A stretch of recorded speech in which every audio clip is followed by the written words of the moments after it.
Welcome to Sunrise Life, the podcast where we have deep conversations with freelance models. Today I have Keira Grant on the line. Say hello. Hello, world. It's Keira. It's so good to talk to you. I'm really excited to have you on the podcast. Thanks for having me. I've been listening to a bunch of them and was feeling like I wanted to join the party, even though it's a little bit scary talking to the world without the visual. Yeah, what do you mean by that? I'm so used to talking either like in person or I've been doing like YouTube live or whatnot, but we're in such a visual based profession world. We see images and videos. So like I'm sitting in my painting studio looking at paintings, but I'm not seeing your face or the face of people listening to this. So it makes it a little Yeah. bit more abstract. Yeah, I did have a podcast where I had video on both ends and I shared it on YouTube also in the past during the pandemic. It was like a completely different podcast, but it was so much work. And then I felt like I had to do my makeup and stuff. And it's just a lot less work and a lot less prep to do just an audio podcast. Oh, it makes way more sense. And then you can listen to it while cruising down the road rather Yeah. than needing to sit and watch someone.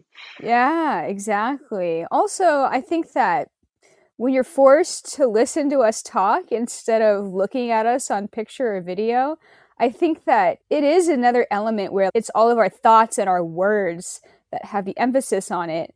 And because we're so used to just people looking at us and then not reading the caption that we wrote or whatever. Very true. Yeah. So for our listeners, would you mind talking about how you started modeling and how your career has progressed until it's led you to where you are now? Sure. So I used to live in California, and way back when, I remember I started going to a nude beach because a friend didn't like wearing a bikini around the normal beach. So we went to this nude beach together, and somehow that introduced me to the world of nude beaches. Like, I just didn't even know that was a thing. I don't know if I was like 17 then or whatnot. We were wearing bikinis then, but then I went back and that kind of became my home one summer. I was doing summer school and I would go there. I made friends there, just hang out, and it was just totally natural and cool. And I had this dumbass friend that was like, dude, I'm going to take your picture. And I was like, okay. By the way, this is not when I'm still 17. This is like college age. Just Okay. you miss that through things. But, and I was like, yeah, okay, whatever. So he took photos of me, and they are exactly what you picture a random dude who has a pretty friend posing for them, what they look like, and they are awful. They're hysterical. So, but over the years, I did that a few times with him, and then one summer in grad school, I was like, hey, like maybe I could like do a little of this. That was kind of fun, and I sought out a Craigslist ad and took a booking where I ended up. I mean, these pictures are also pretty horrible, and I'm wearing like this bikini and I'm in this windowsill and I'm on a fence and I end up topless by the end because I feel so comfortable being nude. But like at this time, I was also in school for music and going to be teaching, and I wasn't supposed to be nude out there because teaching and nudity just in our society don't go together, even Yeah. though they're relevant to each other. But yeah, I did that, and then I learned about model mayhem, and I got sucked into this world of images. And before I'd been doing music, and you would spend hours and hours and years working towards something, and then there would be like one payoff, or there would never be a payoff because might work on the same like etude for like years. And this, like, there was something very immediate. Like, you do a photo shoot and you get photos and you look at them and it's like, wow, look, we made something. And I think part of that magic from that kind of attracted me. So I got into model mayhem. I had a quarter life crisis, is what I called it. And as soon as I got my degree, I just packed up my stuff and went on my first modeling road trip. And it was so exhilarating. It was awesome. Like I would go on a hike, I'd take off my clothes, I would make art on, everywhere on trees and rocks and sand and all these things. And it was just such an adventure. And then I'd get a paycheck. And I was like, whoa, this is like magic. No, of course, there were also things that were not magical with it, but there was that magic, addictive, like, whoa. And after I did that first summer road trip, I could have gone back to my life that I was doing before, which is going to be like teaching lessons and being a musician and all those things. And I never stopped the journey. I lived on the road for 6 years. I would travel 300 days a year, and then I'd come back randomly in Texas and stayed with a friend in this little hobbit home, is what I call it. It was like this little loft space with a Persian napping rug. And then I had to go back on the road again. So I did that for years. I took a winter off and went to Argentina, and then I did that for modeled for a few years. Then I took a year off and I went backpacking in South America for Whoa. a break and an adventure. And then, yeah, so I did that. And then I came back, and then I ended up in a relationship and traveling a little bit less at one point and picking up oil painting. But basically, my career and it's been 14 years now, and it has been a wild ride. And now I'm in that spot where I'm like, man, modeling is such a cool gig. And wait, I want to be at home and painting as well, you know, which is one of the struggles models always deal with, where like it is both amazing and it's a lot of work, and it pulls us away from setting like a home, which is why you have your home gets to move everywhere. So you've solved it well. Yeah. um so yeah. In a sense, even though I have a trailer that I live in, there's still a lot of stuff that normal people that live at an address can do that I don't do. For example, being able to go to a regular yoga class. You have to be in the same city and sign up for the class and be in the same place all the time. So there is stuff that I also kind of miss that I Yeah, for sure. but the payoff of traveling is cool though. So there's sacrifices. Yeah, I definitely, when I first after like the first like year or two, I was like, man, if only I didn't have a two-door Honda Civic. And then at some point I was like, I should get a bigger vehicle and then I can sleep in it. And then I was like, well, I don't know if that's like, I was like, I wish I had that already, but I don't know that trading in what I have for that was necessarily what I wanted. And definitely now that I oil paint, and you cannot sleep in the same room you oil paint in, or you're like, it's toxic to your brain. Mhm. So that's like, you just can't do that. So I have Yeah. to be, I have to be like at home. And yeah, I tried painting in my bedroom, and my brain stopped working as well. It's actually Whoa. really scary. Yeah, it was super scary. Yeah. You need your brain. Even pretty models need their brains for all sorts of stuff. It I takes a I didn't lot to organize our schedules. I didn't realize that oil paint was that toxic. Yeah, it's even if it's an odorless turpentine, like, I mean, you could choose to use water-based ones, but I don't really want to do that. I want to use like the real deal oil paints. But yeah, even if you don't think it's affecting things, I was like writing the wrong dates. Like, models do an amazing job scheduling, like the amount of things we have to schedule together. And even the most perfect models will mess up one thing. I guess I'm admitting to this now for everyone to hear. Oh my God, I messed up my schedule. Like Mhm. one a year, like you'll mess up like one shoot a year that you like, oh, you just double book, or like Mhm. something happens and you're just like, oh my God, I cannot believe it. It's like in high school, I used to sleep through my alarm once a semester, like, because Yeah. humans make mistakes. They might Yeah. be excessively early other than that, but once a semester there was a whoops. And the oil painting summer that I was painting in my home, I messed up a couple, and I like were emailing was like, wait, what month am I writing? It's very weird. So when you And it's first solved now. That's good. That's good. So when you were first telling about how you got into modeling through being photographed by your friend at the nude beach, I was like very curious about all that. And then you went from there to find gigs on Craigslist.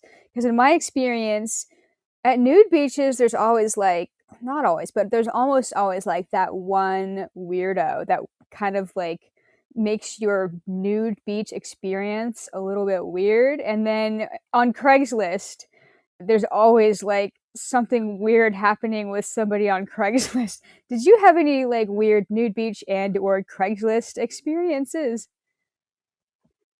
So nude beach, not like photo shoot. I mean, there's always like at a nude beach, there's always somebody there we call the looky loo, and they're just sitting there like looking at you.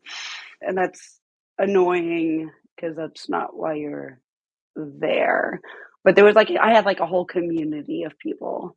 So like somehow I just made my group of friends there. That's cool. Um, yeah, so that wasn't really an issue. And then Craigslist, um, unfortunately, there are total creeps. My very first gig was from there, and the amazing thing about this photographer is he knew nothing, and over the years we shot together, and he's like, I learned how to model and became a really great model, and he learned how to do photography and became pretty damn good and worked together over the years. And so he was a good one, the guy that hired me at first. One of my early shoots, unfortunately, was an awful one, and I don't really need to go into that so publicly, but he's in jail. So, Oh, um, fuck. yeah. So my one of my early ones was a bad person. So, Dude, um, whoa, that sounds awful. I don't know, whatever it yeah. Now was. he was also on Model Mayhem. So it kind of made me go, well, is that a Craigslist thing? Because he's also on Model Mayhem, and there's obviously tons of delightful human beings on Model Mayhem. Like without that, like most of us wouldn't have had this job like pre-Instagram. And I'm actually one of the people that's like, back in the old days, we used to use Model Mayhem and we knew where people Yeah. lived. And we just said, hey, look, I'm an art nude model and look at my amazing poses. And if you'd like to hire me, that would be cool. And now we're all on Instagram and we're like, censored differently. And I'm like, I'm an art nude model. You can't really tell. I have an amazing mid section. It's my strong point. You kind of can't really tell because it's Instagram. But, Yeah. you know, so Model Man has good things. So, yeah, Craigslist has weird people. And I look through it every once in a while. And it's mostly like, yeah, why did I spend those 10 minutes doing that? But Yeah. who knows? Yeah. Yeah. Have you actually seen or heard of that documentary Craigslist Joe? No. It's about a guy. Of course, it's a guy, because if it was a girl, I'm sure the documentary would have gone differently. But he basically just traveled with a laptop and a toothbrush in his backpack, only surviving off of Craigslist. And he went all around the country, hitchhiking and crashing on people's couches and like, Whoa. trading services for food and stuff. So everything that he lived off of was he found through Craigslist. And it was a great documentary, but I do feel like if it was a female doing that, then maybe the film would have gone differently. Yeah, I think so. I mean, that sounds amazing. I mean, Yeah. it is amazing the trust. Like one of the issues people ask about modeling so often is like, do you feel safe? Like you're doing all these things, and it's just like, I don't know. There's a lot of good humans out there, and if you use your good sense, then and you learn how to know these things, then you kind of can get by trusting people. Now, I think just living on Craigslist is probably a little bit much, but hey. Yeah. Yeah. Yeah, that's true. But you're right about that. Like, I feel like there's so much fear of the world from people in general that a lot of people would be too worried to start traveling modeling because they're like, oh, there's so many bad guys out there. I gotta worry about it. But in all reality, it's There's a lot more good people out there than there are people who are out to get you, but you don't know until you learn through experience. Yeah. I mean, that's always my problem every time like safety comes up is that it's the new models. I had bad experiences when I started, and I have not had bad experiences in so many years. A, because the way I send emails just makes it sound like I'm not going to put up with bullshit. And B, Yeah. I just, if I'm sensing that somebody's not someone that I want to be around, I always just say, I'm not that hungry, you know?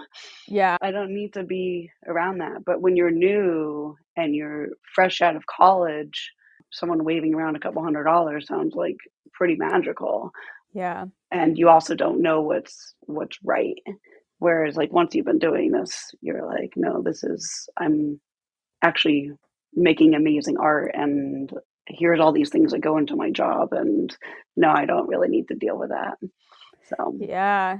True that. I want to take a short little break to tell you about Model Society. ModelSociety.com is a website dedicated to featuring figurative fine art photography for models and photographers. What makes them different than other portfolio hosting websites is that some of those other websites will still host kind of tacky photography or exploitative photos. Model Society screens all of their contributors for quality and authenticity. So you only get the best of the best on there. If you're not a photographer or model, you can still enjoy and appreciate Model Society because they also have newsletters and magazines featuring their best work and new articles each week. Check it out, modelsociety.com. I will also include a link to Model Society in the show notes. All right, now back to our show. I think this is a good time to segue into what I call the photo shoot fail of the week. Doesn't have to be a fail, it can be something else, but can you recall a photo shoot story that was memorable because it was crazy in some kind of a way, whether it was the photographer themselves that were crazy or the situation around the photo shoot? man, this is so difficult because I was like, which one do I want to do? You could tell more Um, than one if you so, want. but I think one of the biggest fails is normally when people want to paint you. I think is a fail. I think that's awesome in theory, and I still really want to get painted. I have this idea of doing like these great gold photo shoots, like with gold furniture. But my first time I was ever painted, I was like told I was going to be painted gold. Cool. Well, I get to the studio and he has this little tiny brush and he's going to paint me with a little tiny brush. So it takes forever. Oh my I god. don't know why I couldn't have painted part of me. And then we did a photo shoot and I've never seen the photos. And then this is when being new, I didn't know to ask. He didn't have anywhere to wash. He had like Ah. a wash basin, you know, he had like a bathroom. So I'm like rubbing with some wet wipes trying to get, I'm completely gold, you know. And I know I feel like every model has this story, which is what's super ridiculous. And it's so I'm trying to get myself clean and I mean, obviously you can't reach everywhere. And this is the mirror and paint, which is actually the right one to use because it's not bad for your skin. And but unless you get it off right and you know how to get it off, which I think it's coconut oil helps, is what someone said. I don't remember what it was, but so then I go to like a Starbucks bathroom afterwards because I have to leave the shoot. You know, he's not paying for the time to try to get this off. Like we shot, timed out, and he was like, "Okay, we're done." And it's like, no, actually, now we know this goes during it. So then I go to like a Starbucks or McDonald's, I don't know, some bathroom, and I'm trying to clean off there. I'm getting it. Floor is a disaster. And then I leave and I'm marginally cleaner. Then I remember I was in Austin actually, and I'm sitting at Whole Foods outside, and I'm going to go see one of my friends later, but I'm stuck all day until then. So I'm sitting there hanging out, and people are looking at me funny because I have bits of like gold on me, and I'm just like, yeah, okay, great. And finally, I get to my friend's hotel, and I'm in the bathtub, and I'm trying to get it, and I'm like sitting there, and he's like just laughing, just being like, "Wait, what? Like, what is your job?" Like, I don't even understand. I was like, "I don't know, Gold. Can you help scrub me because there's parts I just can't get well enough."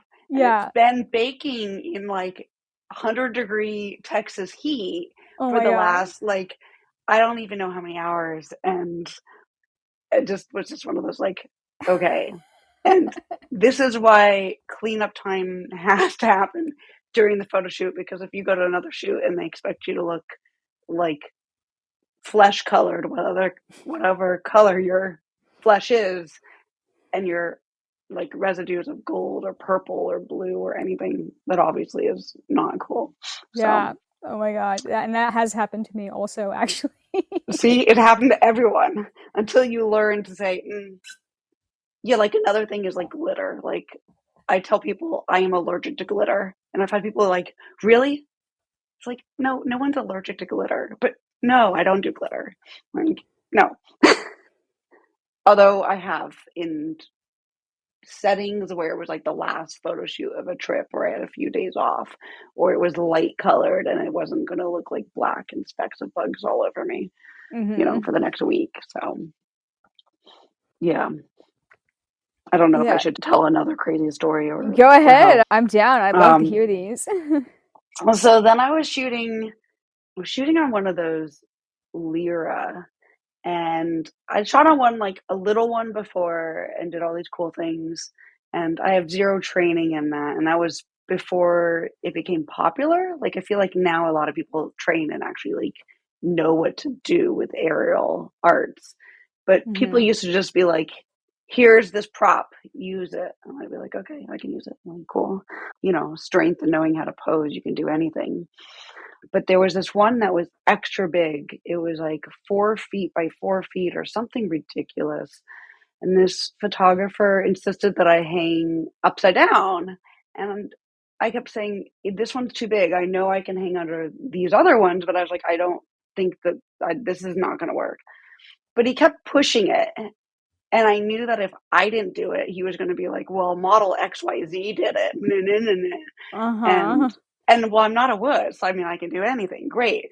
So finally I agreed to do it because I know I can get up and upside down and do his pose. But the part I was worried about is, how am I going to get righted? Because I won't be able to grab both sides to flip myself back over. So I get myself, there's concrete with a little pad, which that's good. And get myself on the top, hanging upside down, take some pictures. And then I'm stuck. And I'm like, I'm stuck. Help me.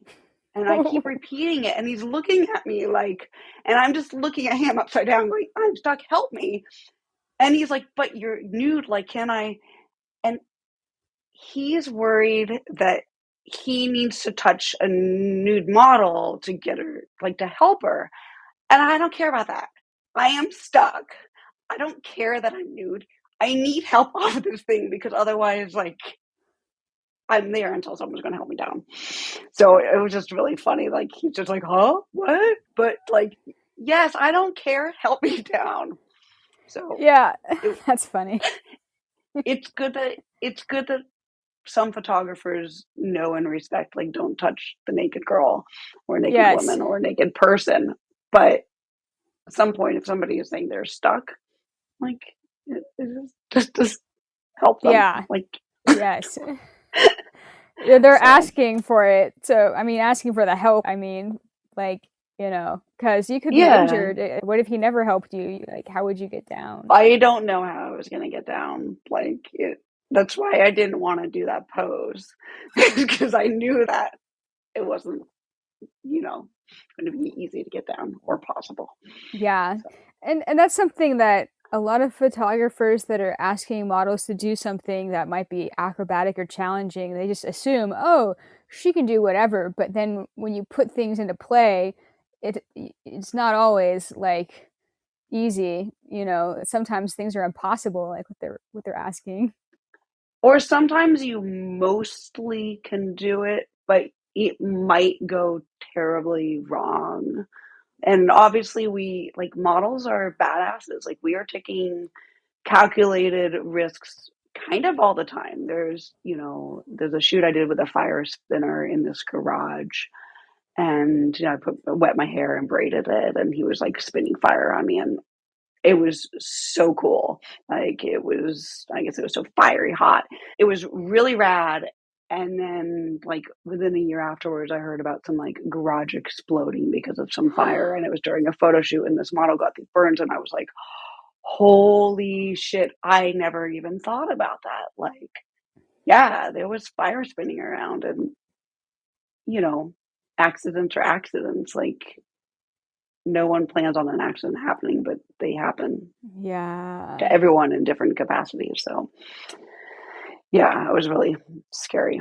Yeah. So, It can happen. I but feel lucky that I've never been burned at any of the photo shoots with fire that I've done also. yeah, I always think about it with smoke bombs. I'm like, smoke bombs are so cool, but is that a good idea? Yeah. Like, I caught my cloak on fire or my friend's cloak on fire. Oh. You know, Yeah.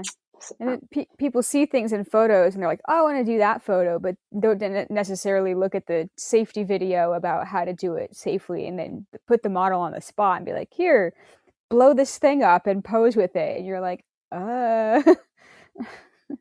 yeah, just jump on this rock cliff edge or this log, and it's like, well, it might be okay, but it also might not. Like, yeah, I don't know. I think about these things because our body is our livelihood. So if we break a limb, like, not that, like, if you do a computer work or lots of other jobs, like yeah, your life would be a lot harder to work on the computer if you broke a limb, but like, we break a limb and we're actually out a job, you yeah, know. It's scary thinking how much, like, our face, if we seriously, like, have something happen to our face, like, we're in a pickle. yeah. I know a model who broke her arm because she was posing on some rock formations at like a group event. She fell and broke her arm, and she couldn't model for like 4 months because she was in a cast. Wow, Yeah, so that was an expensive shoot. that is a really expensive shoot. Yeah, that's why there's certain things, just say, I just say no to them. So, Yeah. And it's yeah. like I've thought about this in the past. Like if we had a certain type of like insurance for modeling, like but it's hard to like legitimize on paper like being traveling nude model and have like specific coverages for what we do.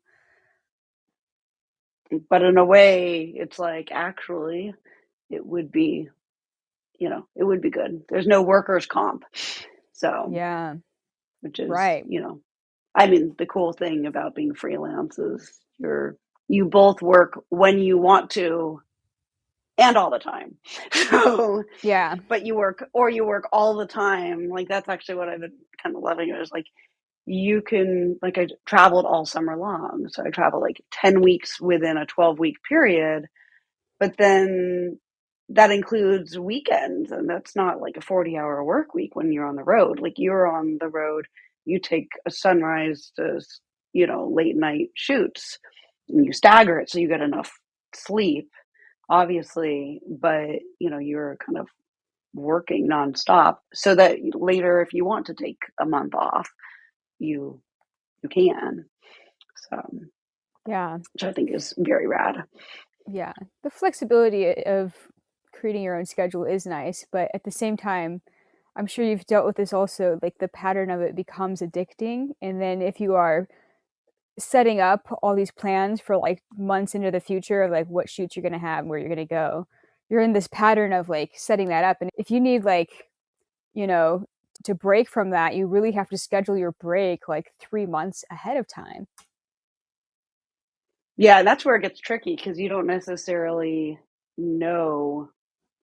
Like, I feel like I'm always scheduling things, and I'm like, man, I wish I was home for this. And it's like, well, you're not because you scheduled to be away, Yeah. but you don't know what you're going to want in your life, like, 4 months down the line. But if you're not scheduling it 4 months down the line, then you're not working then. Yeah. Have you dealt with burnout? So my South American journeys kind of were associated with that. Since I lived on the road, I didn't have a set place, and there was always the conundrum of if I live somewhere like back in the day, if I live somewhere I'm paying rent and I'm staying still, but then I'm not working. So then that suddenly feels really weird. That's why I would just seriously, I called myself the artful nomad and was on the road. Mm-hmm.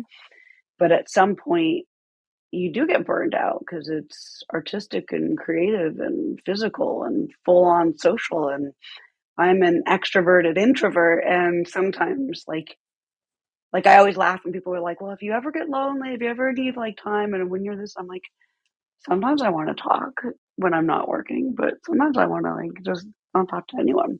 But you get burnout. And so one winter I looked at the cost and I was like, it's the same cost to go to Argentina for 2 months as it would be to rent an apartment for 2 months in Houston and pay for expenses. And then I can just have a whole nother adventure and not worry about that. So I did that. And then my South American trip was like, okay, I need a break and I need to do something different. And if I watch my friends working in the United States, I'm going to be feeling like, well, what am I doing that's better? Or feeling left out, or like I can't actually take a break. It's like at workshops. I never feel like you're taking a break if you're watching your peers work, because you either want to be doing that, or at least for me, I either want to be doing that or I want to like just shut my eyes and not watch it sometimes. Um, Yeah, so I went to South America for 10 months and, just took a full on break. And I know like the pandemic for some people, actually, the lockdown helped a lot of, like, it was like an imposed break. Like it was like, tough luck, you don't get to model whether or not you want to. And I feel like some people came out of that being like, I miss this, please photograph me, like let me make art, let me talk ideas, look, I can bend this way and look at the light, and what if we do this, because they were so starved of getting to do that. So burnout is real. I mean, so many models talk about it, and I kind of set up a cycle. So in the winter, I work less, and then in the spring and summer, I work more. that's cool. And So then you just kind of even out your expenses based on what you made in the spring and summer. yeah, I mean, I was always going to be a freelancer. So any kind of freelance, like I had a boyfriend that used to like do extra gigs, and he'd be like, "I have extra money," and then later he'd be like, "I have no money," and I was like, that extra Yeah. money, you put in an account, because I know you made double the amount that month. That's actually to pay for that month. So I never learned much about investing, and I wish I had, but I'm very good at saving, and you need that. Like, Yes. I do understand that sometimes when we're on the road, like it makes pretty good money, so you save it for that month when you're not able to be, like Christmas time. December, like December is basically useless for me trying to work. I think if you do like holiday pinups, it works really well. But I think if Yeah. you're like awesome art, nude, sometimes outdoors sort of things, it's not so great. Yeah. And then you can work on other projects too if you're like dedicating time in the winter to not be traveling. Yeah. So like now I work on my painting more in the winters, but then I'm at this point where I'm like, I start being gone so long that I'm like, do I even still know how to paint? So You said that when you were in school, you were going to be a teacher and you were going to be teaching music. so I never mentioned, people get to find out my instrument when they meet me in person. Oh, I keep that, I know, do do do. So if you'd like to know that, hire me. And if you already know that, don't write that in the comments. I can somewhere just keep your mouth shut. But yeah, I just kind of, I don't know why, like that's part of why I became Keira Grant, is I was trying to have some separation between the two. And now at some point that's irrelevant because I have divorced my instrument and I oil paint now.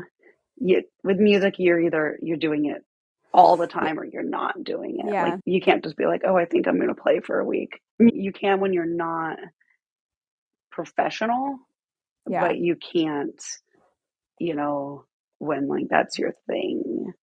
It's kind of in the same way like modeling, honestly. I find like when you're in the groove, it works easier to model than if you take too long off, then you have to like there are actually skills and you're like, whoa, I forgot that actually balancing takes practice and being toast takes practice. So Definitely. but but yeah, I was going to teach lessons. And the funny thing is, some of my early shoots, like there was one, I was like, okay, I can be nude. You can do portraits of me, and then you can do nude anonymous images of me.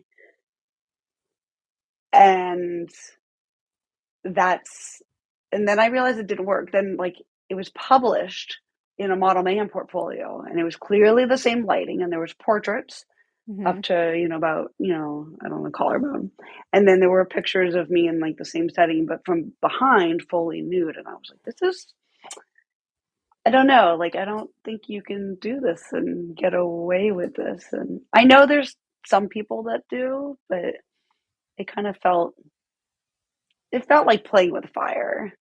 So Yeah. at some point I was just like, I'm so comfortable being nude and I don't want to just be a portrait model. And back in the day, it used to be the thought of like that portrait models didn't necessarily look into the camera. Like there were different schools of thought on that, and it was like art models look away, glamour models look at the camera. Um, Yeah. which obviously is wrong, but I feel like 14, 12 years ago, that was a little bit more of the practice. Um, Definitely. So when you're initially having the, you can take portraits of me and then anonymous nudes, what was that initial hang up? Like, where did that stem from in your life? It was just if you want to teach and you're Yeah. nude, you can lose your job. I mean, I knew of some models that did that, and it was one of those like, well, which one do I want to do? If you want to have like, I'd always been teaching at summer camps and whatnot, and it was like if you want to have that in your life, you kind of can. But I was so comfortable being nude, like I'm kind of a nudist. Like that's just my natural being. I mean, if I'm cold, I'm wearing clothes. If no one wants to see me nude, I'm wearing clothes. Like Right. like at home, I'm not walking around nude all the time. I'm wearing clothes because that's. I think that there's misconceptions about what nudism actually is. But if you want to be in a teaching capacity, like that's you might be able to get away with it in certain art things, but I think in general, and I was living in Texas then, and in Texas, they were not going to be very cool with that. Right. So, like, your friends and family, did they have an influence on your nudity in your life? Oh, I definitely lost friends because of this job, and my parents didn't want their people to know. So no, my parents are not cool on that. Like they think that they're all like open and accepting, and they've grown to accept it more, but I used to not be allowed to work in my hometown and people didn't know. They just knew I modeled. And I was just like, no, it's not as open as you, if you're actually open and accepting and loving someone, you would like tell people about it. So, Yeah. but I went to an arts high school and like people would, you know, us students would be nude around each other. Like I used to do homework in a bathtub and friends would like come in with problems and pull me out of the bathtub and, have conversations and, it was just no big deal. That sucks that you lost friends over your choices of being a nude in photos. How did that conversation happen? Just some of them were just thought I could do better and they just thought it was trashy, which was so it was just so weird. It was like my best friend was involved in politics, living in DC, and it's a much more conservative, images driven atmosphere. It hurt. It was just like, but we went to art school together. Like, but I love you, and this is just what I do, and it's cool. And don't you know, like, look, I'm on a rock, like making this shape, there's nothing, you know. And my earliest stuff, like, really nothing was sexual either. So like it just felt like it was stuff that I felt comfortable showing people, Mm-hmm. showing my mother, and it was like, so how can you, or showing my friend, it's like, how can you not be okay with it? If I feel comfortable showing it to you, then clearly I'm not ashamed. But people, they all have different backgrounds. Yeah, true that. I have another question that I ask everybody on the show. It's called the Rising Phoenix era of your life. Can you describe a situation where you were faced with a challenge that you had to overcome, whether it was related to your modeling or otherwise?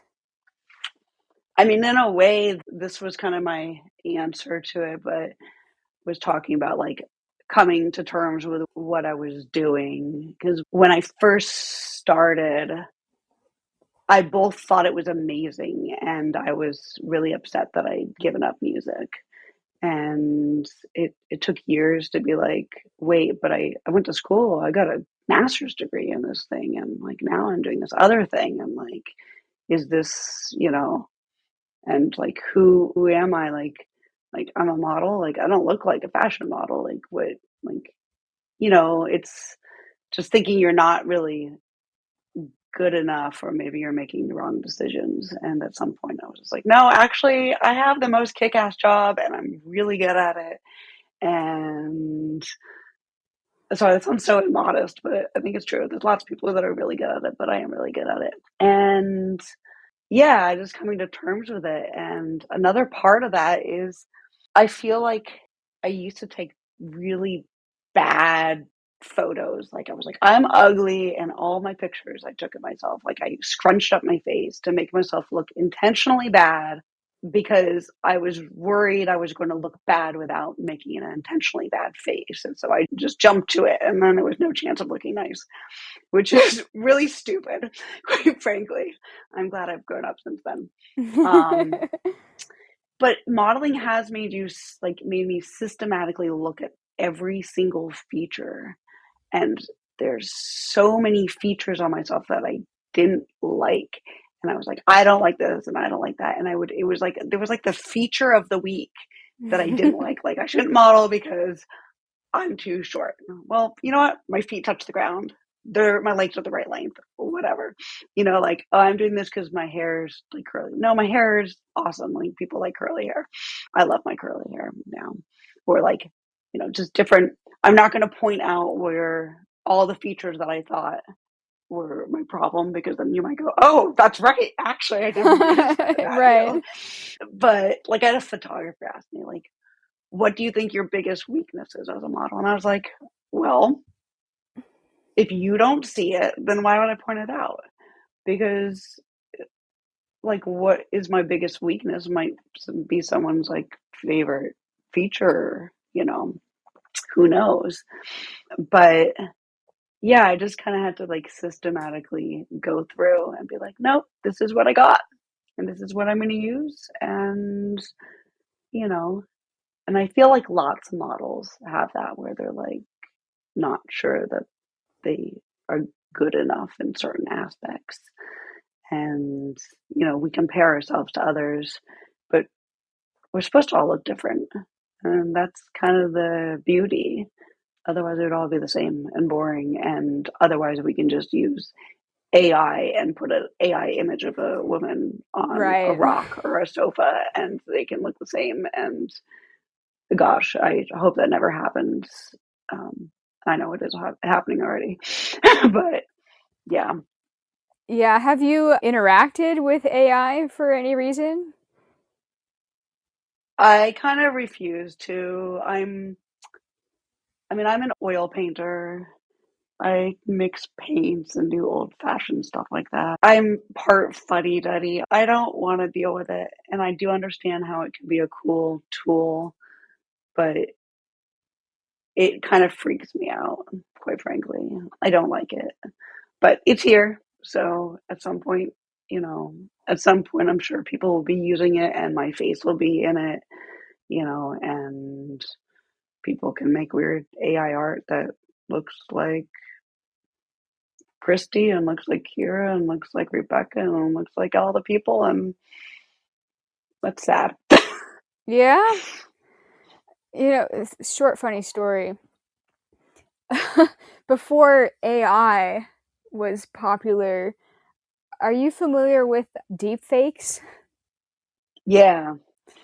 Somebody made some deepfake videos where they stitched my face onto a porn actress's body.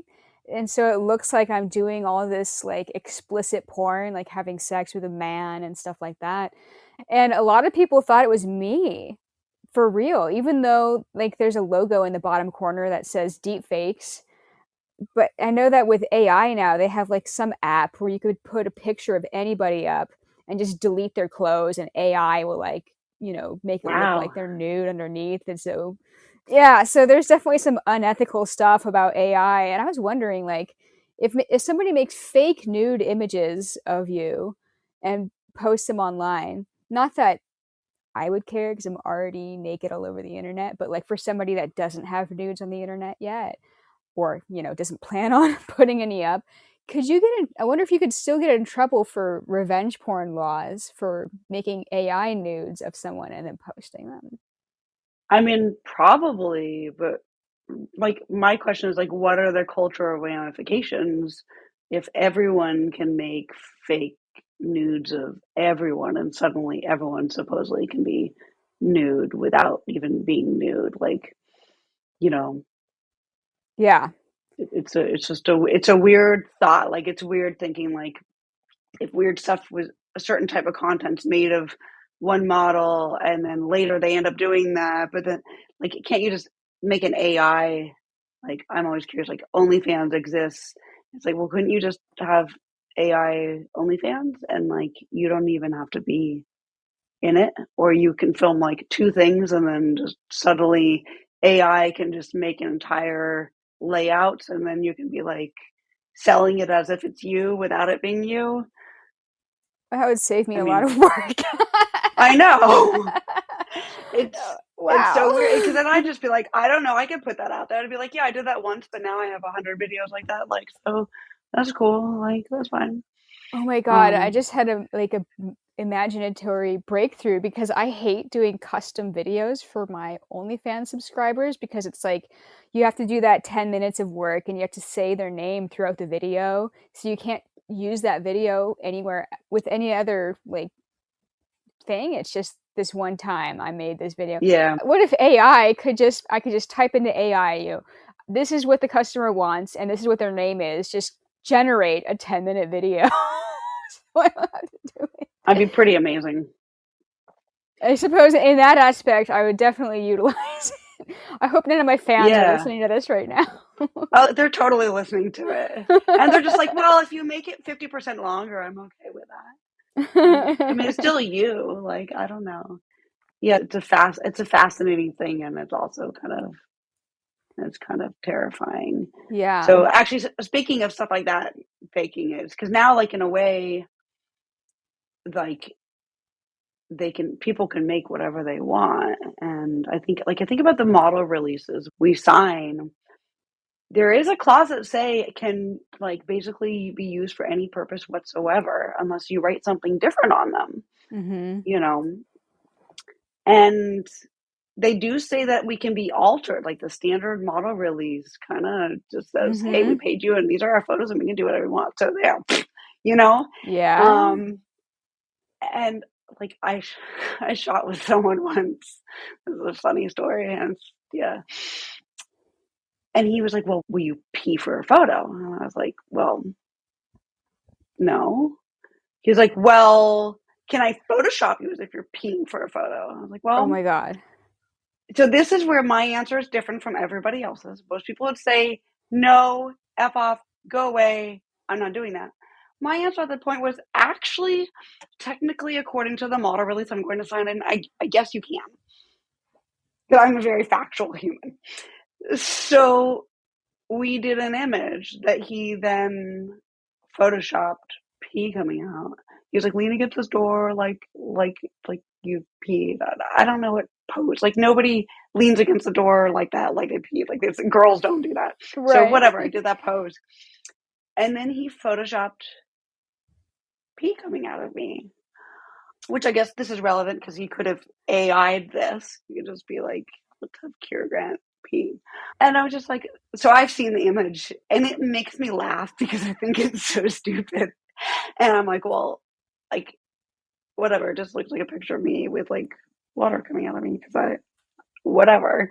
So it's just funny. Like, you could just AI all sorts of stuff Yeah. instead of And photoshopping it. I was thinking about that when those deepfake videos came out of me, and I was like, to me, it was obvious that it wasn't me because the person's body was different than mine and they didn't have the tattoos that I have and stuff.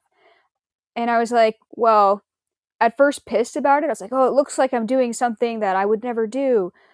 But then, I mean, eventually now I do make work like I, sort of like that with my partner, but not exactly. But anyway, I was like, well, there's already tons of porn on the internet. Like, why am I personally offended that somebody like made fake porn of me? Because with myself, I know that I didn't do it. I didn't cross my own personal comfort zone to create something for the money. So I don't feel like I've been wronged in that sense. Somebody stitched my face on somebody else's body doing something that I wouldn't have done. But like the only people that are going to believe it's real are people that are fantasizing about that happening anyway. So, like, am I offended that they're having those fantasies and that there's a visual to support that fantasy? Like, why would I be so upset? In the long run, like looking back on my life, I'm like, why would I be upset about that if somebody made fantasy? I suppose if it was something truly fucked up, like something that was like more offensive. I mean, having sex is like not that offensive in my opinion. I think that if it was like, me doing a Nazi campaign or something really fucked up, then I would be yeah. pissed. But having sex, I mean, ideally, we're all doing that in our own lives. So, like, no one's like, haha, she's having sex. It's like, no, that's good. Yeah, I mean, most people are doing it. I mean, not trying to make like a generalization, but it is a normal thing. I mean, Yes, it's a very human thing. yeah, So, well, sometimes it's just it's the violation. Like, it's the same thing as like some photos I feel like that's the thing about like people that are like sneaky photos about stuff, or like the difference between like making and choosing to share one content on like an OnlyFans, like is you're choosing to do that then, which is very different than somebody else trying to sneak that and trying to share that without consent, you know? right, And that right. that changes everything. It's like the choice and the consent and the context. Um, Yeah, and the copyright, because if somebody is like, zooming into your crotch when you're not consenting to that being photographed and then posting it online, if they have the copyright for it, technically you can't, send a DMCA to get it taken down. yeah, which is scary. Yeah. But then if you shoot your own explicit content and it gets leaked, you have the rights to pursue getting it taken down, which is why I like making my own content. Then you do it in your own, in your own sphere and on your own terms. Yeah. But I hadn't, Yeah. I hadn't really thought about that. That it gives you, if it is leaked and it wasn't supposed to be leaked, then you have control. Yeah, actually, it happens to me all the time. I have to send out takedown notices frequently, sadly. I might have to learn how to do that just for background. I mean, yeah, I haven't encountered very much of that, but I can email you about that if you want, if you needed send yeah, some stuff to be taken down. cool. Well, we are Yeah, pretty yeah. close to our hour. Is there anything? What? I know the time went by so fast. Is there anything that you wanted to bring up before we go? I know we said lots of cool things. Yeah, we did. Um, I don't know. I guess my one thing that I'm very whiny about these days is that Inst- Instagram is, now that people use that as like their main site, but it's not, doesn't like the kind of art that we do. It just seems like such, it's like such a weird, it's just such a weird world to me now, like where we're going. I guess, we're talking about the AIs and all those things and Yeah. Instagram, where I'm just like, I would love to see like more of a community of like, let's do all of our beautiful art somewhere, and we don't care if it has a little bit smaller of a thing, of a viewership. But just like, I'm always sad when I think about what I'm able to share on Instagram versus like what Yeah. 95% of my art actually looks like. And the same as yours. Like, I know the genre of lingerie in nature, Mhm. I feel like actually that's one of your big things that you've, I don't know if you've started, but I feel like I was seeing a lot of yours and then I was seeing other people doing it. Is like, it both makes sense in today's context, but art nude and natural just makes more sense to me. Yeah, I definitely So agree. Like it always looks more like it belongs to be nude in nature, but I can't post it. But yeah, so many other people can post stuff that I would get taken down for, and I hate that. I know. I hate the rules being so uneven, whereas like in a way that these sites are deciding who's seen as like fancy models. Like, I hardly look like a nude model, which is insane because like that is what I've been doing. Like, Yeah. I mean, part of the magic about going to nude beaches and what drew me in is you're not, like, your body matches itself so nicely. Like, bodies, when you start wearing clothes, it's like, well, how nice is your clothes? Like, how well is the cut and the size, and what can you afford? And like, do you have the Mhm. right body for this clothes? But bodies just on their own just look, they look great. They just look like bodies, no matter what they look like within reason. Like, because everything just fits together. Like, it's your body. Yeah. So that's what got me into it. So now that like there's so much more clothes and images that we're promoting, and it's not the same message. Like, like once you put a bra strap, I'm Yeah. blocking some of my like cool like side chest and like muscles and whatnot because you just don't see it. So Yeah. Do you ever do like nudes that where you draw like a bra strap on to like make because you can trick Instagram and be pretty successful at it by I mean censoring it by drawing a bra on or whatever. I think I've done that once or twice. I think I need to do that more. I'm such a purist, Yeah. and uh, it kind of like, but I do think I need to do that because at this point, like, I just feel like I post like 5% of what I can Yeah. post, and so many people, like, my best poses are these like really bold poses, like showing like my whole torso. Like, that to me is like one of my strong points. But in order to cover parts, next thing you know, like, you need your arm, and like, my biceps bigger than my boobs, so that's taking over like half my torso, and then like, you have to cover your pubic regions, and then your legs crossing over, and it's ruining the pose, quite frankly. You know, so, but Yeah. maybe I should just start doing drawing and bras. It's just, Yeah, yeah, because then people can see that you were nude for a photo shoot, and like photographers can be like, "Oh, she does pose nude." If they like forgot or like they think that you stopped posing nude because you're not posting nudes on Instagram like everybody else can. yeah. It's still just, but then the more you cover, then the less that Yeah. less views it gets. I don't know. It drives me crazy. But then I start all of a sudden sounding like whiny because people are like, "What are you talking about? We all have the same problem." And I go, "Nope, I know. actually, nope. Some models have all these poses. Yeah, see that and that and that and that and that and that. Yeah, I have those photos too, but I can't post them. Like, I Yeah. can't even reblog what you've blogged of Yes. me. Yeah. Like." And one of the fucked up things, like I tried hiring somebody else to start a second Instagram account for me to post censored and implied nudes, and they started it from their phone with their email address, and they just made it with my name, like Christy Jessica, like artistic or something like that. And I was thinking like, oh, if I have a smaller account that's newer, that's posting everything that everybody else is getting away with, it should be able to take off. But it only lasted about a month and a half and it got taken down. So I feel I'm very personally being targeted by Instagram. And you probably are, or all it takes is one person that doesn't want you sharing stuff. I don't know. It's hard to get to the bottom of it, but it is frustrating. Very frustrating.